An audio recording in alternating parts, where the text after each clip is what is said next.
that you can use to get our attention, send in your questions.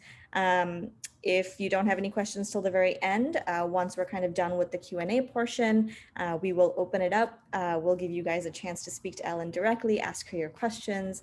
So we have reserved some time at the end for that as well, but please don't be shy. And with that, I think we'll dive right in. Next slide, please. So just a little bit of an intro for those of you who are new. Who are we and why are we here? Better Health is a new type of medical provider, and we really like to take a holistic view of everyone's healthcare journeys. We have a number of ostomates on our team. We have a number of others on our team who also have experience dealing with chronic illnesses, and so we know firsthand how overwhelming and intimidating it can be when you can't find the information that you want. And so we put a lot of, we provide a lot of educational offerings like our webinar series, like these Ask an Expert series. We have a fantastic peer coaching program where you can talk to one of our peer coaches one-on-one, and they can answer your questions.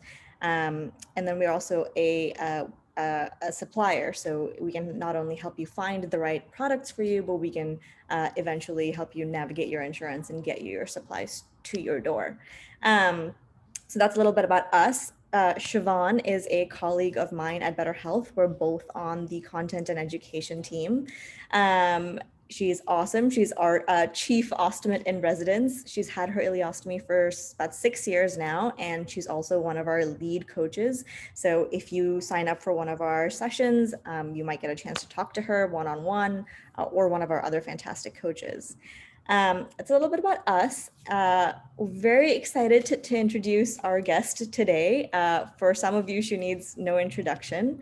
But for those of you who are less familiar, Ellyn is a longtime friend of Better Health.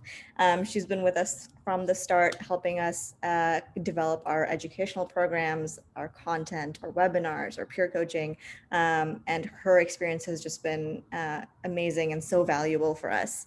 Ellyn is an ostomate herself. She is oh, sorry, I'm having a little bit of a problem here. Sorry about that, guys. Right, Ellyn is an ostomate herself. She's an author of a new book. So she's gone from being a new ostomate at one point in time to literally writing the book. We're very excited to talk more about that. She's also a UOAA advocate. She's a support group leader. She runs multiple support groups. We hear over and over again from people, from so many people that Ellyn has helped them so much. And we are so grateful to be some of those people. She has a lot of fantastic information to share with all of you. I will remove myself from the picture and I will let Siobhan take over. We have a lot of great tips to share with you, and I will let Ellyn and Siobhan introduce themselves as well. Over to you guys. Hi, everybody. I'm Siobhan. A lot of people around here call me Sho, so feel free to call me that if you ever get to, if we ever get to talk to each other. I'm so excited to be here today with Ellyn. I have just the utmost respect and admiration for Ellyn. Is a mentor who's come on the scene for me and connected with me. I'm so excited to hear more about her journey. I know that we're both ileostomates, and I know that we both have had a lot of surgeries. We've kind of walked similar paths, but had very different journeys, if you will. So, I'm excited to share my story a little bit with you and Ellyn's story a whole lot with you. So let's just dive right in. Ellyn, tell us a little bit more about yourself and your ostomy journey and what led up to your needing an ostomy. Well, first of all, thank you so much to Ariha and Sho for inviting me and for the very kind words that you have shared with the audience. I am sure I know so many people who are on today because many reached out to me to tell me they'll be here. So I feel so blessed. It's an interesting thing to be able to talk about a lifesaver that so many people are so fearful, right, Joe? Oh, yeah. It's the a forbidden conversation, and people almost whisper about it, and yet it has saved both of our lives. And there are close to 1 million of us in this country, and each year another 100,000 ostomy surgeries are performed. So our numbers continue to grow, and certainly the people who are fortunate enough to have made their lives, to recognize how much better their lives are certainly in the majority. I guess the most important thing I wanted to say first, and then I know that we will do a lot of questions and answers, is that I always had such a fascination with the body, and I always just took to the conversation about the body so well. What I've come to learn through my ostomy is about the mind, and about the ability the mind has to make things work. And I'm reminded of the story, a little bit of a fantasy story about a lady we'll call Shirley, who is blind. And Shirley's an older lady, and she had to move from her apartment because she could no longer manage taking care of herself. So she was set to go to an assisted living facility, and she was in the lobby of her apartment building, and her bags were with her. And Frank, the doorman, our fictional doorman, said, "Shirley, I hope you like where you're going." And Shirley said, "Oh, I will." He said, "Why?" She said, "Oh, it's beautiful." He said, "It's beautiful? Have you been there?" She said, "No." He said, "Have you seen pictures?" She said, "No, I'm blind." He said, "Well, how do you know it's beautiful?" She said, "Because it will be beautiful." And I think what I learned is it doesn't really matter what people know or don't know about an ostomy. When you are able to recognize the gift it gives you, it's beautiful. That's a really, really powerful and I think very apt analogy, Ellyn, about how these journeys change us and how our ostomies change us. You know, I think a lot of us do have a lot of trepidation. You know, we're not Shirley, we are scared, and we have a lot of concerns about the impact the ostomy will have on our lives. But certainly I find, and I believe you had some illness leading up to your own ileostomy, that the gift that we give, and the gift of quality of life, certainly is 1,000 times more. You know, the gift at the end of the journey is so much more worth the pain and the sacrifice and the effort. I so agree with you. And for me, my story began, and I want to hear more about your journey, and I know everybody does as well. But mine started as a child. I was born with a redundant foot of bowel, which many people are, and that caused chronic constipation. But I also grew up in a very, very stressful environment, and that just compounded the situation so much. I learned how to deal with the chronic constipation. My mother used to have to take me on a bus to a town 45 minutes away to get what we would call basically a colonic movement drink that I would then have to drink and wait to get home to see it work, have it work. And it was always, my bowels were always a concern, but I managed and had dealt with whatever pelvic floor instability occurred as a result of this extra foot of bowel. And then when I was in my early 40s, I had a hysterectomy. I was at the top of my game in terms of my physicality. I was a long distance runner, running as much as 13 miles a day. I was weight training. I was a full-time working mom. My life was very full, and I thought very predictable. And I had the hysterectomy, and I did great. I was the poster girl for hysterectomies. Why didn't I do this sooner? I was wonderful. And then 3 months into it, I had I had an adhesion, scar tissue. Not all scar tissue is dangerous. Mine was. It wrapped around my intestine, my small intestine, the squiggly stuff for those who are may not be as aware of their anatomy, and perforated my bowel. And that just started the constant bowel obstructions. Peritonitis created more scar tissue, pancreatitis. Every one of my organs I was septic.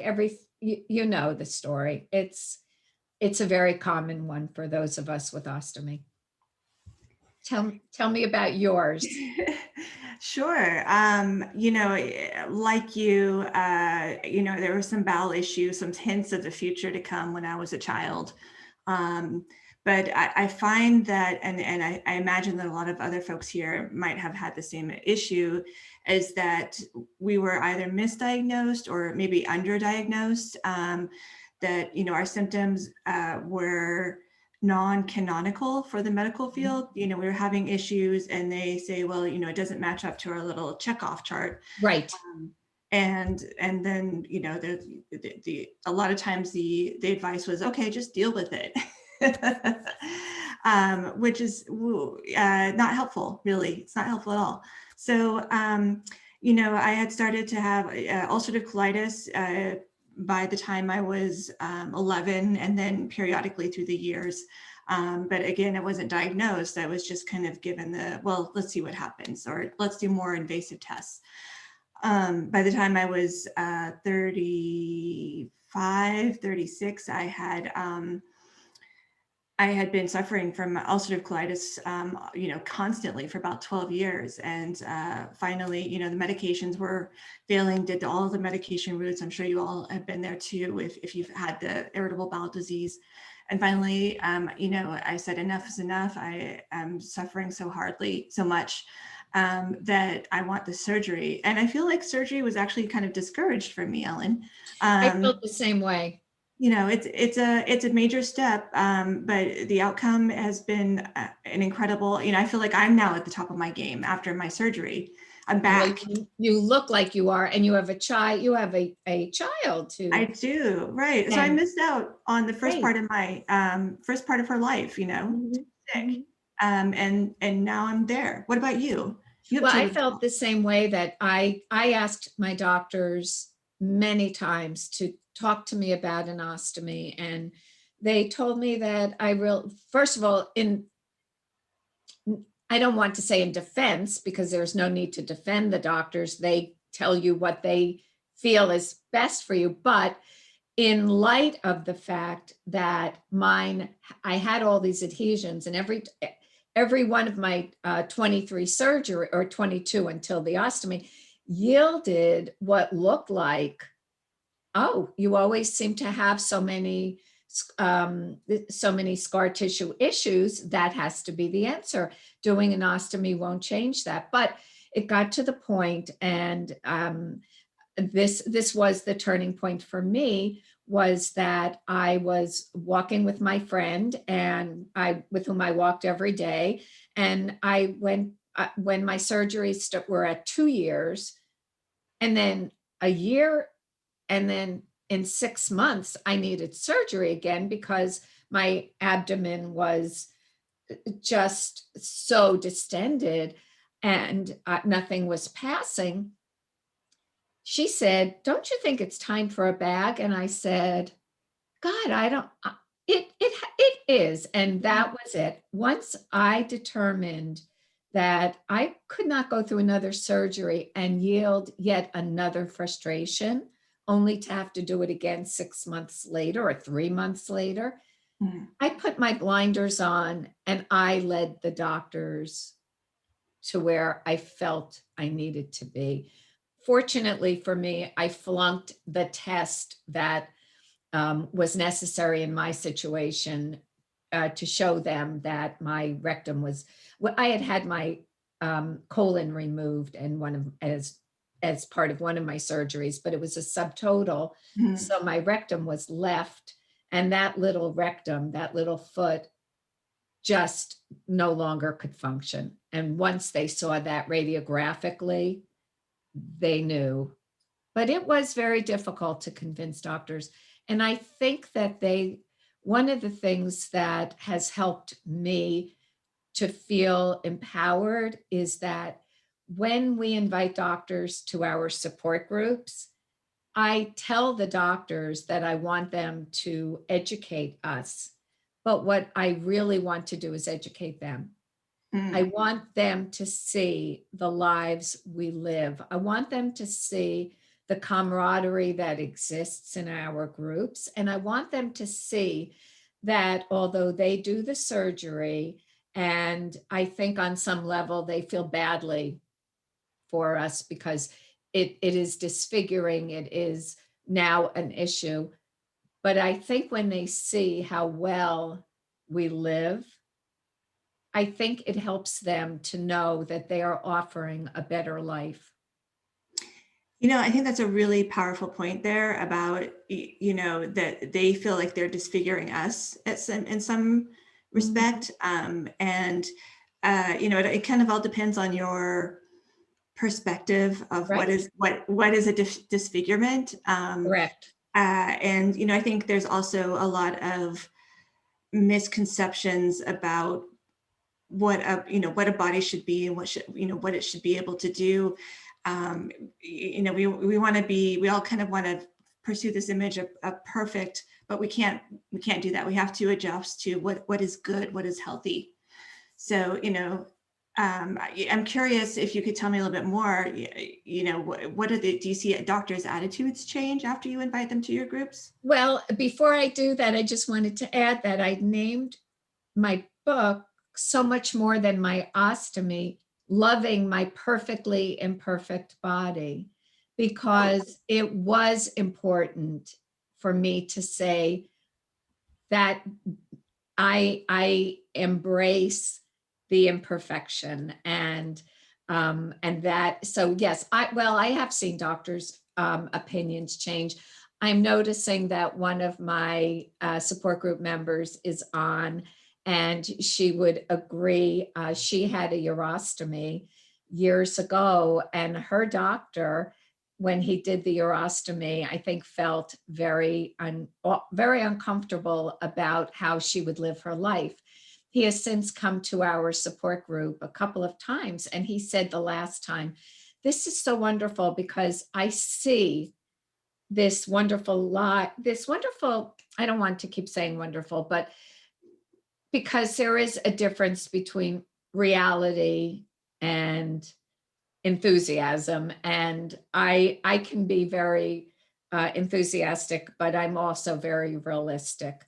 There are lots of issues, we know that. But basically, when the doctor came, especially the second time, and saw so many people sitting in a group supporting each other and recognizing that we all are not only surviving but thriving, I think he realized that it's not about just giving life, it's about helping to live.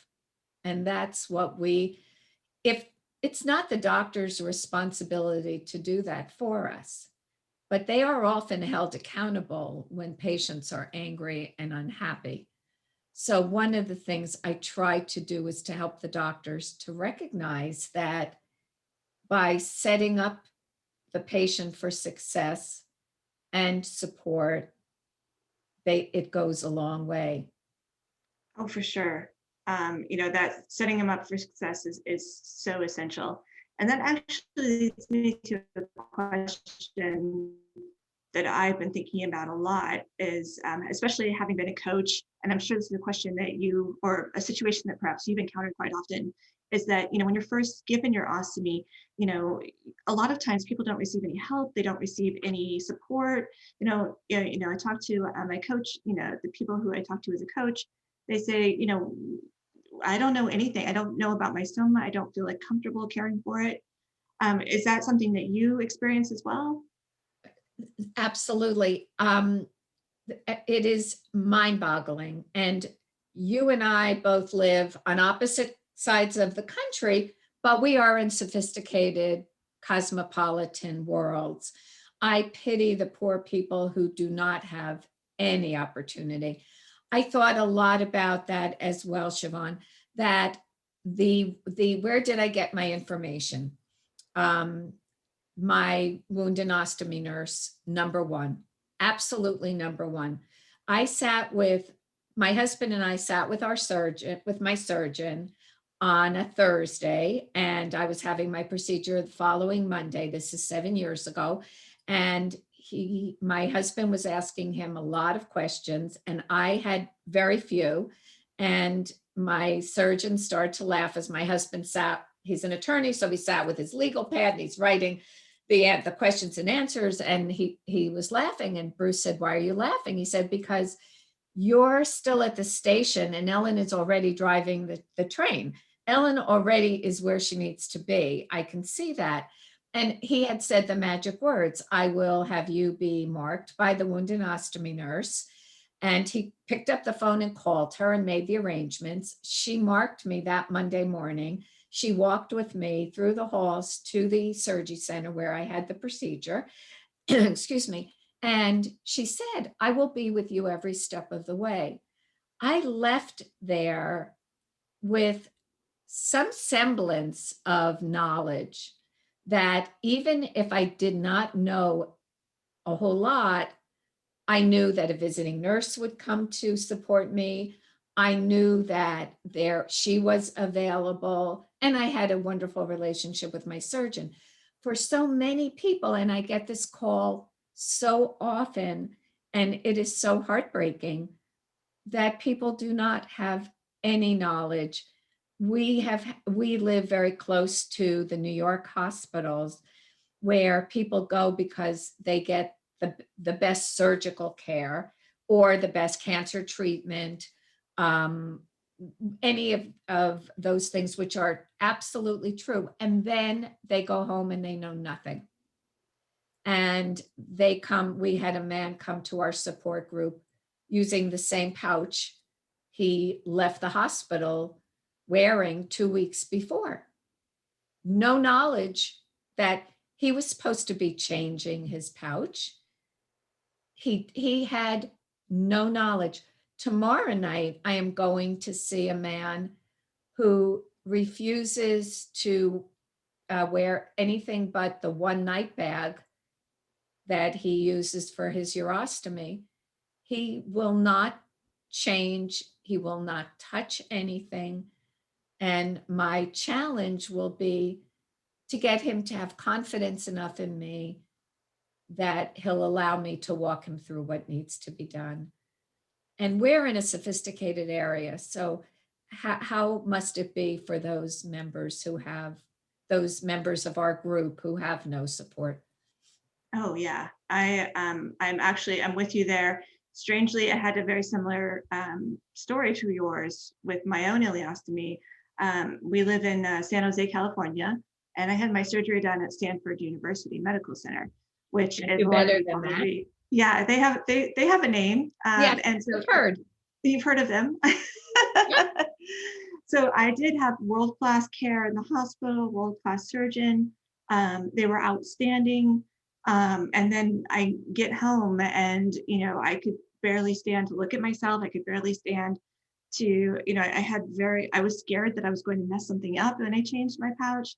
I had a lovely home health nurse, but, she was a home health nurse and not necessarily an ostomy nurse. Right. And then, one of the, I won't say downfalls, but disadvantages of world-class care is that it's a very busy place. So trying to get a hold of an ostomy nurse, they're stretched thin, and hospital budgets don't sort of, they don't count for this extended aftercare that really needs to be in place. So, I say all of this to reassure folks that even if you had your ostomy done in more of a local hospital, we're all going through the same things. Even if we have some advantages in some respects, I think we're all kind of walking away from our ostomy experiences and with more just, with the similar level. And if I may, to that point, there to to where can we receive the information? And better health, wonderful opportunities, many online opportunities. I am I was fortunate to be named the Mighty Advocate of the Year at the last Ostomy Support Group. Thank you. United Ostomy Associations of America meeting, which there would be a new Mighty Advocate, I'm sure, by now, had COVID not occurred. So I am all about advocacy, and I am all about making ostomy a household word, because I think that's the way we're going to see change. So the UOAA is a wonderful place to get information, even the American Cancer Society, the Phoenix magazine, where we always encourage people to go for information. But anecdotal information, I encourage everyone to join a support group. If not, join two. I mean, you can never have too much information. You never know the person you are going to meet who will really get inside of you and understand what you are feeling. But most of all, clinically, we're all so similar. Some have more to deal with than others, for sure. But basically, we all have this stoma, and it is to be appreciated and loved. And I encourage people to name their stoma so that they do feel love and protection. And it's not silly. It's really a very healthy thing to do. I would like to share a story. I was so ready for my ostomy that when I literally could have skipped to the OR, and I came home early because the doctor had said, you'll be there 5 days or 7 days. And by 4 days, he said, you go home tomorrow. You're doing wonderfully. And there'll be a visiting nurse and all of that. And I came home, and I had not seen myself in the mirror at the hospital. One doesn't see oneself. One's lucky to be able to get up and wash their body. And as I always did after every hospital stay or surgery, I took my shower, and my husband always would stay home, work in his office for a little while until I was then ready to get into bed, make sure I was safe. Well, I came out of the shower and I looked at myself in the mirror, and I literally fell on the ground. I could not believe what I looked like. And I couldn't believe I had done this to myself. I was the one who was, as the surgeon said, driving the train. And I just started to cry. And I think I cried for all the years of suffering that I had not been willing to think about. I cried for the fact that I couldn't be a mom the way I wanted. I couldn't be a wife the way I wanted all those years. I cried for all of it. And then my husband came in and said, what's the matter? And I told him, and I said, and I'm crying because I'm not sure you're going to be able to love me this way. To which he said, I love you this way. I love you anyway. And that was it. It was over. And from that point on, I am so appreciative in the healing of the mind and the body. Oh, for sure. And what a wonderful spouse you have. What a wonderful husband you have. Thank you. As I'm sure you do as well. Yes, yes. My husband wasn't there. He was taking care of a young child at the time. Right. So he wasn't able to be asking the doctors at the questions that your husband was. But I'm curious how, you have a wonderfully supportive husband, but, not all families can adapt the way our families have. Yes. What sort of advice, or what has been your experience for helping people advocate for themselves to their own families? Well, that's a wonderful question. And one of the articles that I wrote for Ariha was about the caregiver. And I really treasured writing that because caregivers are so intrinsic to our healing, and they come in all different shapes and sizes. They don't have to be as hands-on as some. They can be simply supportive um, from just their attitude and their perception of the ostomate. But I think in terms of advocating, it's most important to know what you need and to say it. Again, back to my book, because it's what's on my mind. I start chapter 1 with a promise that if you build a toolbox, you will have the tools not only for creating a better life as an ostomate, but in everything you do. So we talk about the tool of knowing what you need, addressing it, being comfortable saying it, being comfortable asking for more if you need it, being comfortable saying, I am just not having a good day today. And knowing that it's okay, that you have enough invested in the relationship that you can ask for whatever you need. And that's a very important tool to have, one of the most important. And to also know your value, and to know your strength, and to know that you have really been able to cope emotionally and physically with an incredible challenge. One of the women I mentored, who's in our group, I met her for coffee one day at the mall, our local mall, before she had her ostomy. And she didn't know much more about an ostomy than I did at the time that I had mine. And we were sitting and talking, and she said, how do you, what's the one word you would say about being an ostomy, having an ostomy? I said, strength. I said, I look around at this mall and I think at the people in the mall, and I think if they knew how strong I am, they would be so surprised.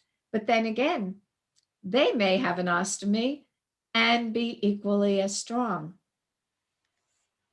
And then I showed her what an ostomy looks like and how she could dress her ostomy, and she felt so much more empowered. Oh yeah. That feeling, those tools that you mentioned, those emotional tools of coping, and not only coping, but being,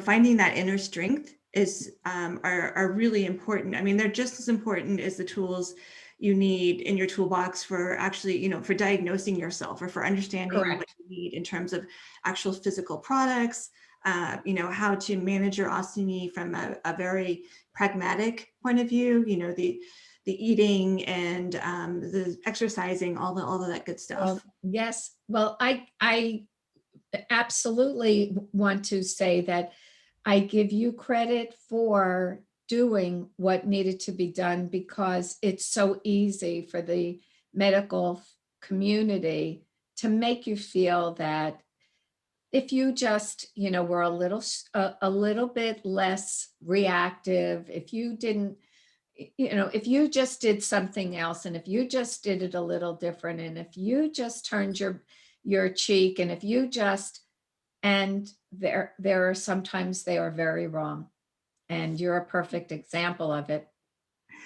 Thank you. Absolutely. I talk to a lot of folks, and I imagine a lot of folks here today have been in the same boat. And sure. I want to say I give them credit as well for showing up, for being proactive, because that's how you thrive. You all made the choice to be here today. And that's what's powerful about having an ostomy is you have to, you either choose to live or you choose to not live. That's right. That's right. You choose to really,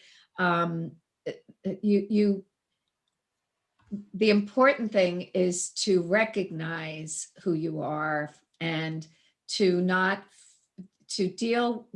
Well, let's talk a little bit about what does trap some people. I feel like sometimes their anger gets in the way. Do you I agree certainly with that? sense that, or they're coming from a place where there's anger that gets in the way, or fear gets in Fear. the way too.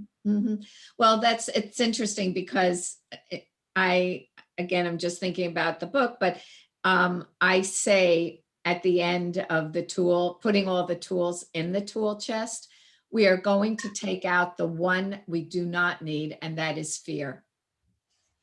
Because as soon as we address what we need, and as soon as we build on our strength and our ability to care for ourselves and to advocate for ourselves, then we do not have to have fear. In terms of advocating for ourselves, sometimes it means being able to just let your doctor know that when you reach out, it's because you really need help. And sometimes I think the doctors don't, they tend to, if they know you well, it's because you've been asking for to have your needs met. Sometimes they have to recognize, and we may have to be the ones to tell them that that's what's saving our lives. It's the reaching out. It's the reaching out. It is. It is. Although, I feel that there is an opportunity in part of my work as an educator is to teach people how to reach out, and to let them, to educate. And, I know that you run a couple of support groups. How did you were recovering from major surgery, so I'm sure your energy was low. How did you get started doing that? And I do want to tell you that, but I want to hear more about how you do help people, you do educate them to reach out. For me, it's a fun story. I had my surgery in March and then of 2014, and then I was feeling very well. Unfortunately, life does not go on a straight line, and I had two horrific abscesses that had me back in the hospital for a good 2 weeks and on IV infusions and antibiotics. And I wound up in a rehab facility, and I was really, really feeling, I didn't think I'd get my strength back, but the rehab facility was wonderful. They did help me. So now it's May, and I went to my first meeting, and they only met every other month at that time. And this was the support group at the medical center where I had my surgery. And the ostomy nurse had invited me to attend. I sat there feeling I didn't have any connection. I didn't know anything. They happened to have had a guest speaker that day who was from one of Coloplast, Convatec, one of those. He was showing new supplies. I didn't have a clue. One of the men turned to me and said, "What kind of ostomy do you have?" And I told him, and he said, "Oh, okay, well, this one is something you'd be interested in." And I was just trying to not be glazed eyed. So I left, and I thought, "No, I'm probably not going to go back." But she reached out to me again, Angela, and said, "Our next meeting is in July." So I started to feel a lot better then, and I was feeling healthy. So in July, I went back, and she said, "Well, we are going to affiliate with the United Ostomy Association of America, and we are going to need a president and a treasurer." And so I came home that night and said to Bruce, I'd like to be president. And he said, "You're the newest ostomy there. How could you be president?" I said, "Because I have a vision of how I wanted what I want to see happen." And of course, he thought I was crazy. But that night I wrote a mission statement and a whole bunch of different things and sent it to Angela and said, "If no one else wants this position, I'm putting my hat in the ring." And so it was to be a 2-year term, and it's now 7 years that I've been president. I have the most wonderful group of people. And one of the first things we do is we go around and introduce ourselves. We tell what type of ostomy we have. And we also say, if we are having a problem that we would like to discuss. And then we circle back after everyone's had an opportunity to talk a little bit. And then I decided that I had been getting so many calls from people who had no support and did not know what to do and had no place to go, that, oh, there need to be more support groups. And again, we're in a sophisticated area, but there weren't enough. So I sent letters to about 15 different colorectal surgeons and urologists saying, I want to start support group in your area. And only one wrote back, picked up the phone and called me and said, we could use your services. So I started a group in another hospital.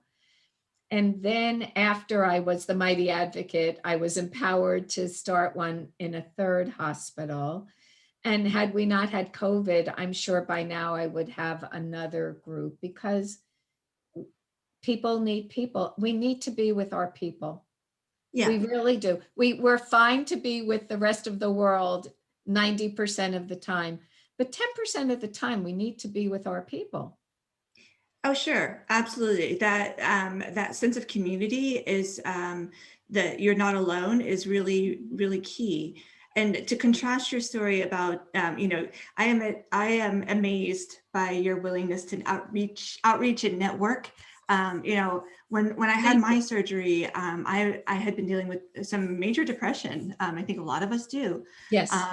Prior to the surgery, I was living the life that I wanted to, and I was trying to go it alone. I didn't want to reach out to the support groups. I didn't want to join the online things, partially because I felt that I wouldn't find my people, so to speak. You're young, and that has, and I don't mean to interrupt you, but I do want to say that I agree with you that the younger ostomates very often feel it's just not fair. And I think that's a very understandable and identifiable feeling. Right. And I appreciate that younger ostomates, especially if they're working, Yes. don't feel like they have the time to do this networking that's available to somebody who might be more retired or who might be slowing down their career. Right. And also you are dealing with you before you met your husband, you were a single woman living a life of where you were constantly not well, and that starts to play on you. And then you wonder, will I ever be identified as anything but unwell? And then many of the ostomates are in the dating world. One of my best stories, one of my favorite stories, and one of the women in the group who's on today knows this, is that when we were at the United Ostomy Association's last conference, which was in Philadelphia 2 years ago,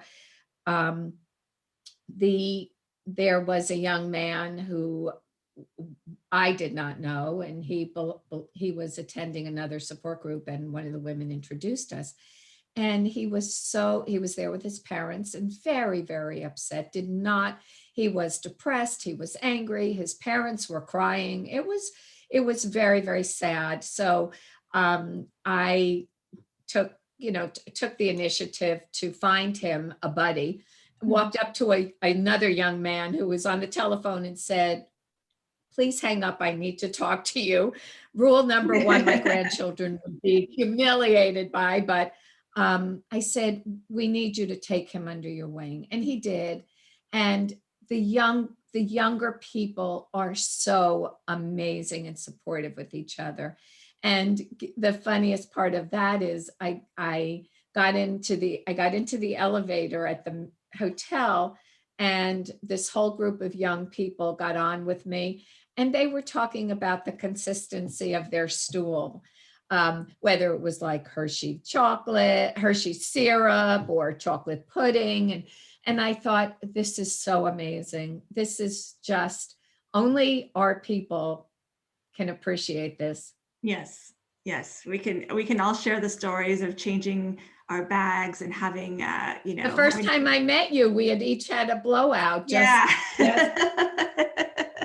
It's true. Yeah, the first time I did meet Ellyn, I was said, I apologize if I'm low energy today. I'm had a And I blowout. had the same thing. Yeah, and I had to change the sheets and all that stuff.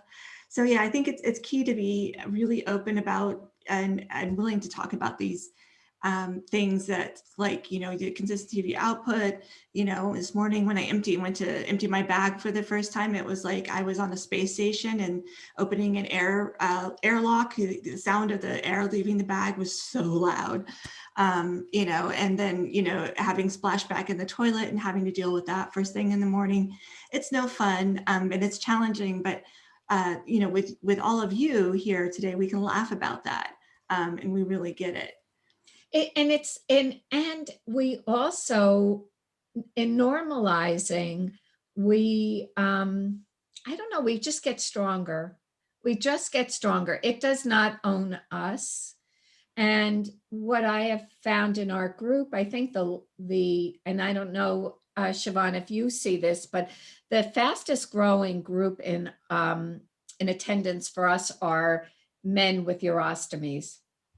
We are seeing more and more with bladder cancer, and that requires an attention that's different, because men are not used to dealing with their bodies in that way. We as women are used to it. We are preparing for motherhood our whole, from our preteen years on. So we are used to dealing with our bodies in that way. Men are not. Many of the men rely upon their wives to help them, and then they feel, I think they lose the empowerment of taking care of themselves. Can you address that? Do you see the same thing? Yeah, it's I think for anybody, it's hard to be vulnerable. I think, you know, in modern culture in America, it's, you know, stresses strength and independence, and, you know, sometimes that can be a trap for a lot of us. You know, as I Particularly mentioned, men.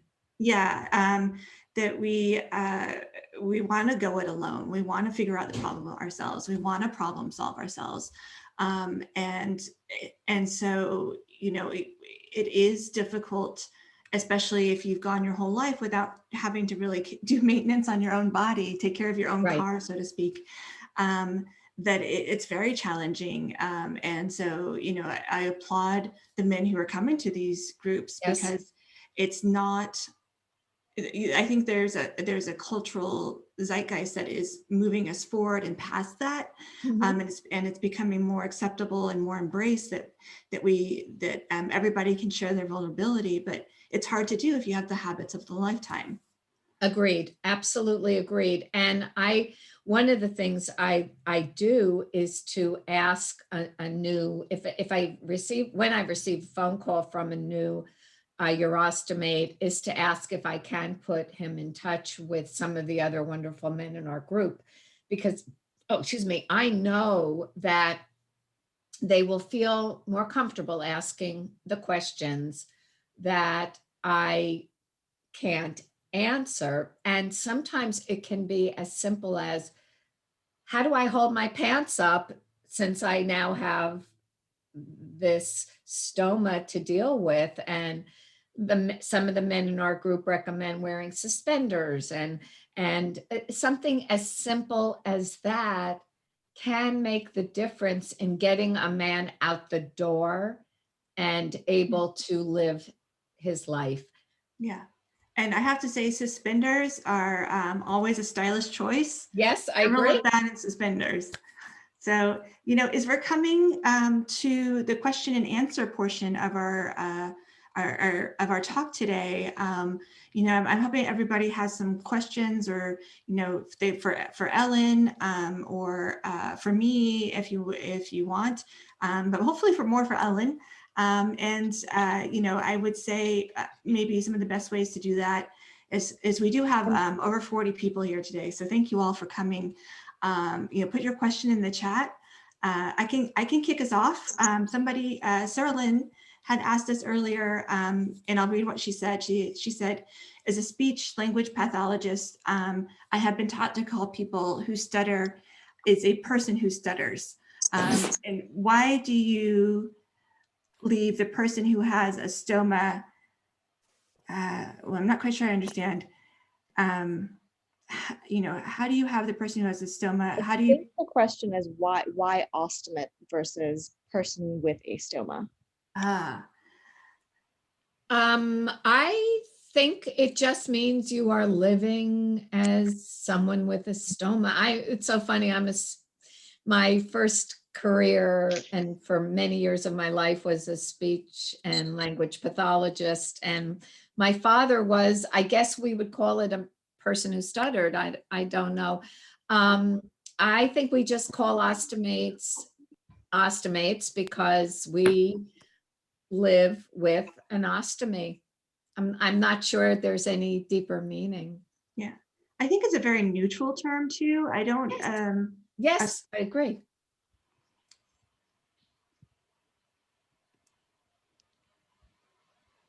If anyone else has any other questions, please feel free to also just unmute yourselves. I know typing isn't always the most convenient for everybody. So, hi, does someone have a question? I see Lisa. Yeah. Lisa, feel free to unmute yourself, and we should be able to hear you then.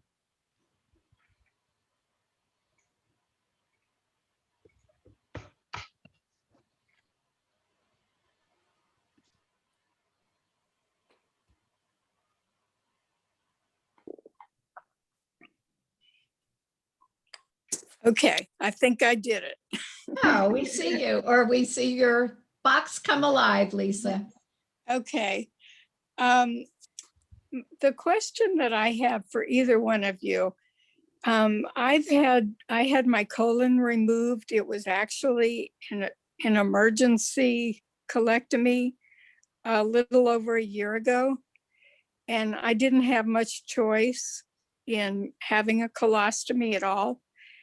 But I've definitely embraced it as the time's gone by. It's just the best thing that ever happened.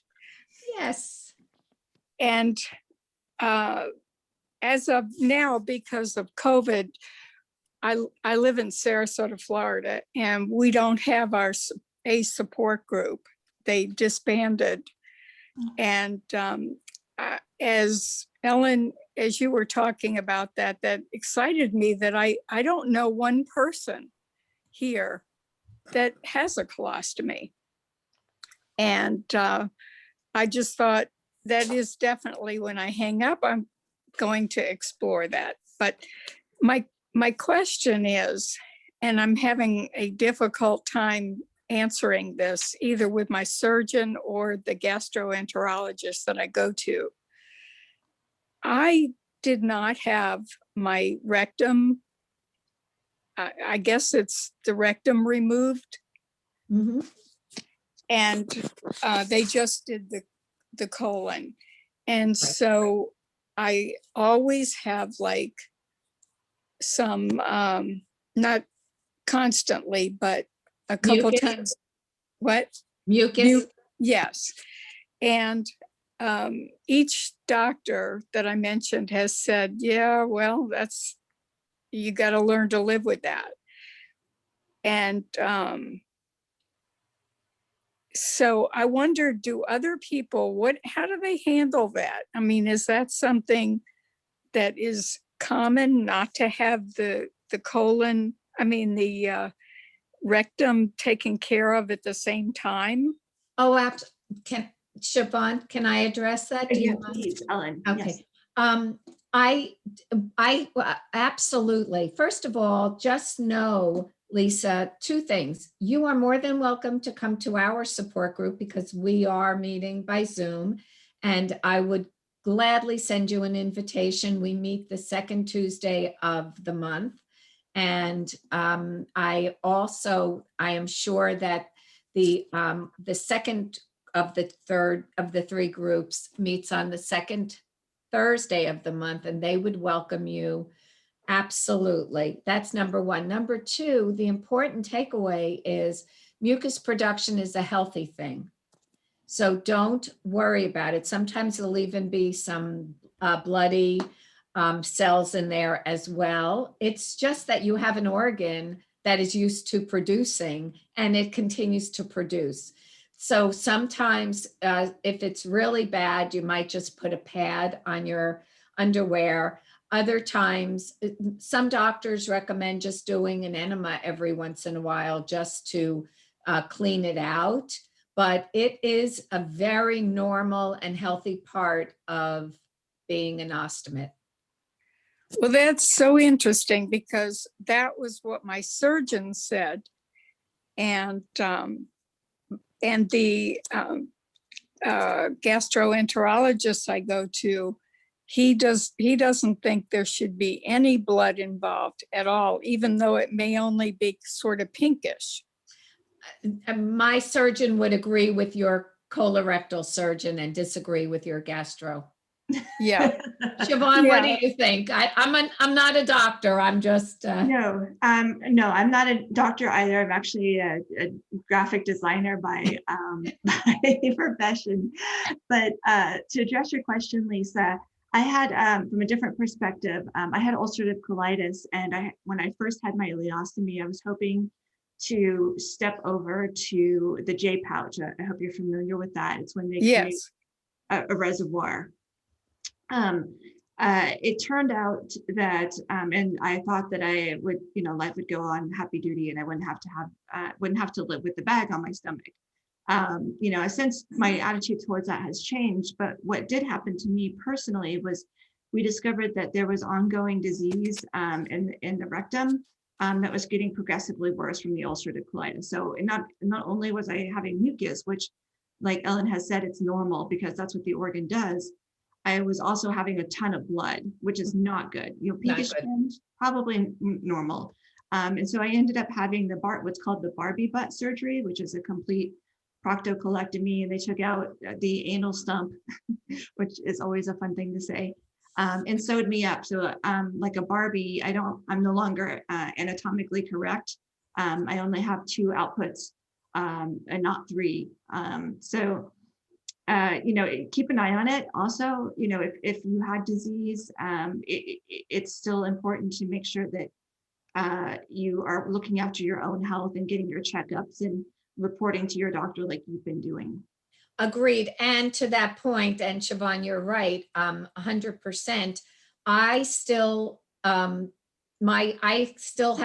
not colonoscopies because all that's left is the rectum, but so it's kind of like a sigmoidoscopy, but my doctor still believes in having that done. So, well, I do have one. In fact, I have had one of the sigmoidoscopies, and that was about 7 months ago. And so they're getting ready to do another one, just, to be on the safe side. And sounds in like fact, your doctors are taking good care of you. Yeah. In fact, my surgeon said, don't forget, now that you're feeling better, you still need you don't have to go through the colonoscopy, but you have to have your rectum looked at. And I was like, I remember thinking, oh my God, I thought I was through with all that. And he said, remember, the rectum is a dark, scary place, and anything can grow in there. And so they have to check it. They recommend checking it after you've had your colon out every 6 months. Okay, well, I know we're getting a few more questions. I'm So sorry to Lisa, interrupt. if you would like to leave your email address, please type it in or whatever. And it was so nice to talk to you. Well, thank you. Good And I luck. would be most interested to join the group. We would love to have you. Okay. Thank you so much. Thank you. I have another question from Debbie, and she says, this is my second year. She has an ileostomy, and she's afraid to go swimming in a public pool or ocean. You know, do you wear something over it? And I have a good answer for that, but Ellyn, do you have No, any? please. I'm not a swimmer, so I yield to you. So the ocean is my favorite place. My husband loves the mountains, which is why we ended up in San San Jose. Yeah. But I wanted to share this photo with you. Let's see if I can find it. I want to share. Yeah, well, oh, no, it's not. Oh. Let me try it again. There we go. All right. So this is my daughter and I in Hawaii. And Oh, how nice. and we're obviously in the ocean, Debbie, and we're boogie boarding. And we did this for over an hour. And my clients held up beautifully. You know, I got a little sand and around the barrier, but you could absolutely go in the ocean. I didn't, the only thing that I wore over my ostomy was my swimsuit. And I did put a filter on my bag. So, you know, I want to reassure you that you can absolutely go in the water. You can absolutely go in the public pool. I find that swimsuits are very effective at disguising any sort of outlines, but For also sure. I encourage you, if you want to rock a bikini, I don't care how young or how old you are, rock that bikini, wear that bag, you know, be you That's right. and be comfortable, whatever you want to do. Good. I agree with you totally. I love this picture. It's beautiful. It's definitely my happy place for days when I'm having a rough day. I love it. I see also from Mary, do you recommend a barrier ring with a convex wafer? I'm sorry, I was distracted by one of the other chats. Oh, okay. Sorry, I don't know enough about different appliances. I use a barrier ring, and for my ileostomy, I use a barrier ring, and I find it to be very helpful. I use a 2-piece pouching system, and I have to use a high output pouch because I've lost a lot of small intestine. And it is not something that most people prefer to use because it's a good foot long, and I'm only 4'11". So you can imagine how long that is on me. So I can't really help with the rest of the information. I'm sorry. Yeah, I would say think of the barrier ring as caulking in your bathroom.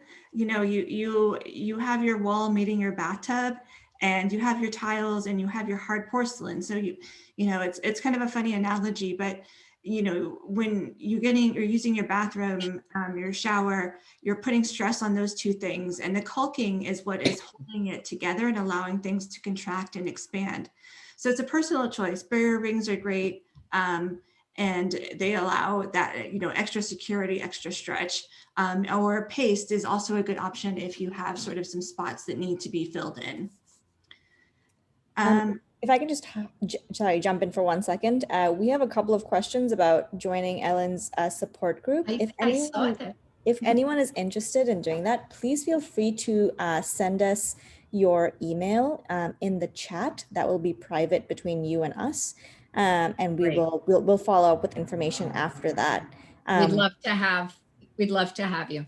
Yep. And then just to say that we also have a couple of raised hands, and folks have been waiting for a while. So maybe we can start with Anita and then Rita. Please feel free to unmute yourselves, and we can chat.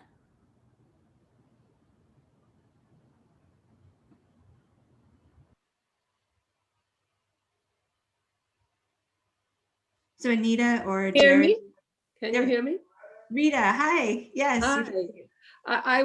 I just wanted to say in response to the person that asked about swimming, that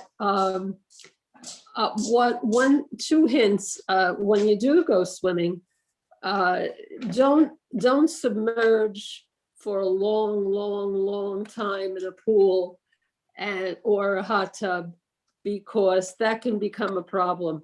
But the normal swimming laps or just lazing in a pool for a while is fine. If you do stay submerged for a really long time, like a half hour to an hour, then you might consider changing the appliance that night, because it will get soggy and it could be a problem. Also, don't eat.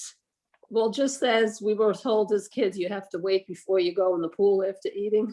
When you have an ostomy, don't eat right before you go in the water. If you want to go in, pick a time when you know it's quite inactive, because it will be a lot more comfortable. And Thank you, Rita. Yeah. yeah. You're Great right. advice. All right. Anita or Celeste or Jerry?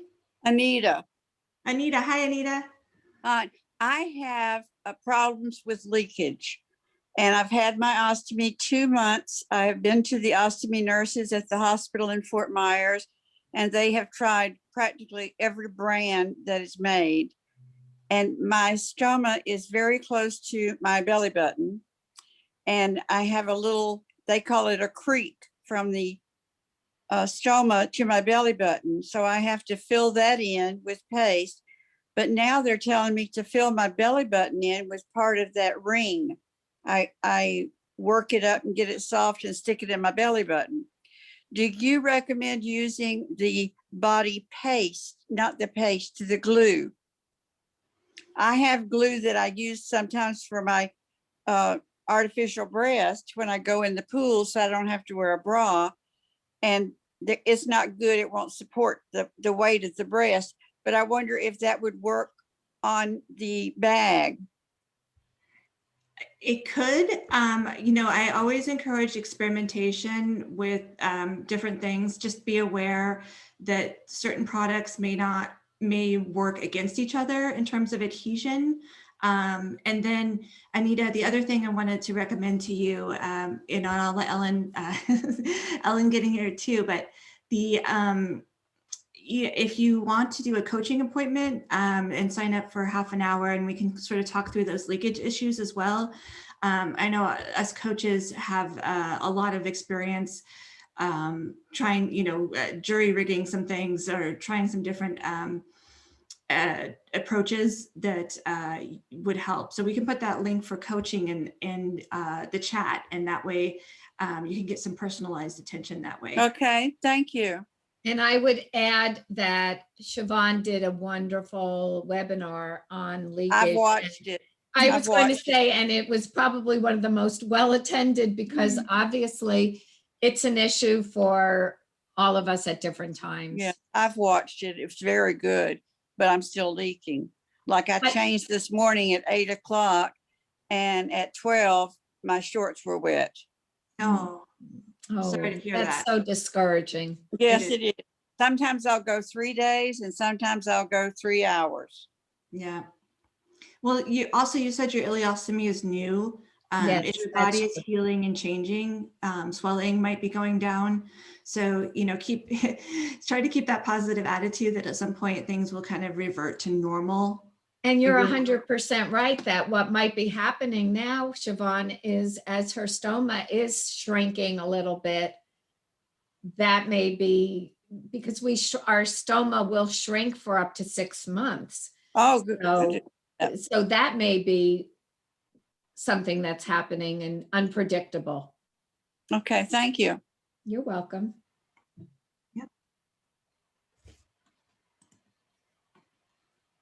We have some questions in the chat.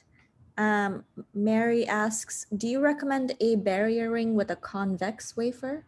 I think that we just talked, that was, That might have been another question. Okay. Let's see. How do you keep a positive frame of mind? I can jump in because I just think that at the end of the day, it's so important to have a gratitude, you know, whether it is a gratitude, I write my gratitude journal every day. It's a habit I started not too long ago. It's not like it's been in forever thing, but my daughter is a coach who has really helped me with that. So I have my gratitude journal every day. I write 5 things I'm grateful for.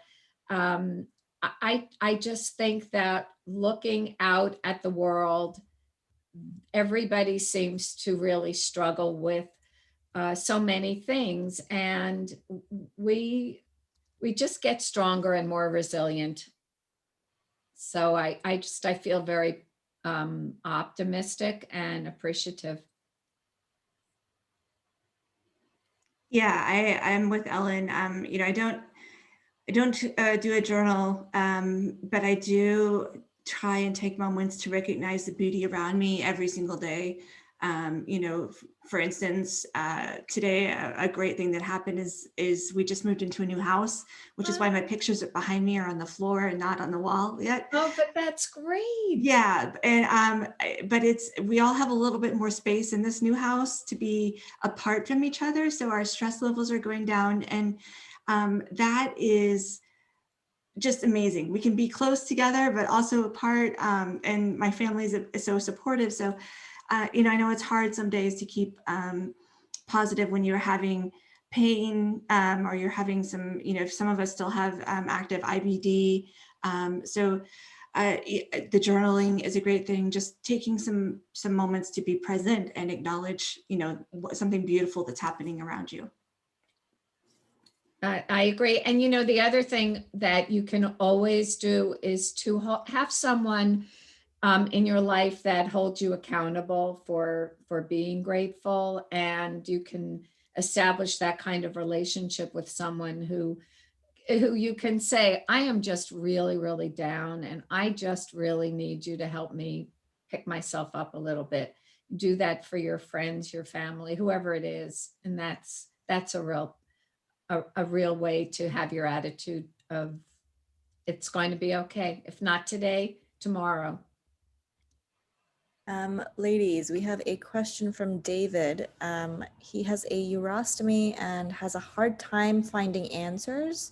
He doesn't currently have any specific questions, but I wonder if you can recommend some urostomy specific resources regarding dietary needs, for example, or leakages. Do you want to, Siobhan, or do you Go want ahead, Ellyn. Okay. The best thing I can say again is to be in a place where, as these questions come up, you are in a supported situation, a support group, etc. In terms of dietary issues, I don't believe that urostomates really have any particular dietary issues. I'd have to go to some of the people in our group. Those in our group, as I can, you know, remember going around, have said that they don't have any dietary issues. They don't get blockages in their stoma the way those of us with ileostomies or colostomies do. I would reach out to the United Ostomy Associations of America and ask them for specific information, and check the Phoenix magazine, and ask your urologist if there's a magazine that really speaks directly, or there's information that speaks directly to urology issues. Yeah, I will say that that sort of thing is not, I'm learning all the time, but urology and urostomies are something I'm not as familiar with. So I thank you, Ellyn, for addressing that. Thank you. I think Great. one Sorry. last quick question from Jerry, and then I think we'll be at time. He Maybe asks, 2 last questions because I do oh, see a raised hand as well. So maybe the last 2 cool. questions. Last 2 questions. All right. Jerry asks us if, are our pouches noisy and how do you deal with that? I would say, I've only had the ileostomy for 6 years. And I know Ellyn is kind of in the same timeline as I am. And it can, I know prior, years past, and pouches were super noisy.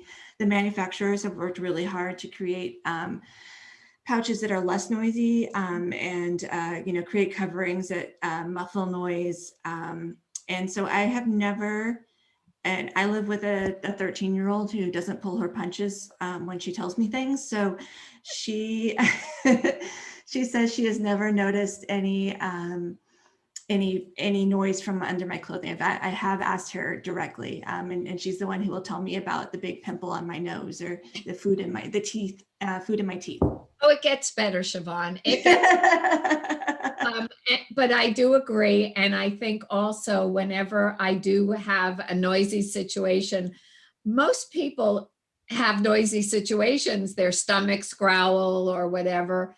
And sometimes I'm just growling and someone will say, oh, you're hungry. And I'll say, yep. So it's a very normal thing.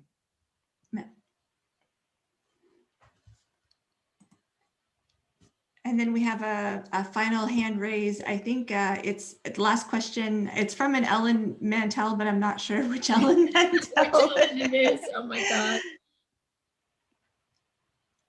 It says, keep your ostomates. Oh, I lost what it said. I don't know who that is. I had raised my hand. Hi, I think someone is trying to ask a question. Yes, I had raised my hand. I'm a urostomy patient, and I just wanted to. I actually happen to be in Ellen's group, and I Hi, think she knows Cliff. who I am. Hi, Recognize the voice. and really enjoyed this. But the gentleman that had the questions about the urostomy, I've tried a lot of different products and things out there, and I've come to some very good suggestions and ways of dealing with it, and it's been working fine for me. So anybody, I would be more than happy to speak with anyone, as Ellyn knows, that has this situation, and she can contact me, or you can contact me through her without any problem, anytime. Thank you, Cliff. Cliff is Cliff Botwin is one of my go-to guys when we need help. Cliff is a physician he's an orthopedist who's retired and has, it's 2 years now. Yes, it's just a little over 2 years. 2 years, and he's you remember better than I do. He's been a great support. Thank you, Cliff. Thank you, Cliff. Anytime. Okay, I think we want to be respectful of everybody's time. So thank you all so much for attending. Thank you so much to Ellyn and Sho. This has been such an inspiring conversation, super, super helpful. As we mentioned before, we do offer on the Better Health side peer coaching. The link is in the chat, and you can always email us for more information. We will absolutely email all of you after this with the recording of this chat, as well as more information about how to join Ellyn's fantastic support group. So we really encourage you to keep an eye on your emails, and please feel free to reply to those emails with any follow-up questions that you might have for Siobhan or Ellyn or about Better Health. As I mentioned, we do weekly webinars. So this Thursday, Siobhan will be talking about ostomy and leakages. If you would like to join that, please feel free to drop your email in the chat and we'll send you information for that. And otherwise, we hope to see you all again very soon. Thank you again so much, Ellyn. We really appreciate it. Thank you, Ariha and Siobhan. Yeah. Thank you, Thank you. Ellyn. Thank you to all who came and And we are so happy that you participated. Thank you. Thank you all. Have a great day. You as well. Bye-bye. Bye.